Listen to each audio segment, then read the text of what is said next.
Kenya தலைநகர் நைரோபியில் வர்த்தக வளாகத்தில் தீவிரவாதிகள் நடத்திய திடீர் தாக்குதலில் 2 இந்தியர்கள் உட்பட 52 பேர் உயிரிழந்தனர்.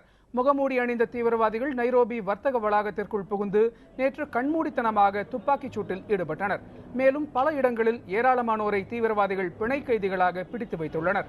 அவர்களை பத்திரமாக மீட்க நடவடிக்கை எடுக்கப்பட்டு வருவதாக கென்யா அதிபர் உகுரு கென்யாத்தா தெரிவித்திருக்கிறார். சோமாலியா நாட்டில் கென்ய ராணுவ தலையீட்டை கண்டிக்கும் விதமாக இந்த தாக்குதல் நடைபெற்றிருக்கலாம் என்று அந்நாட்டின் அதிகாரிகள் கருதுகிறார்கள். இந்த தாக்குதலுக்கு அல் கைதாவின் ஆதரவு இயக்கமான ஷெபாப் பொறுப்பேற்றிருக்கிறது.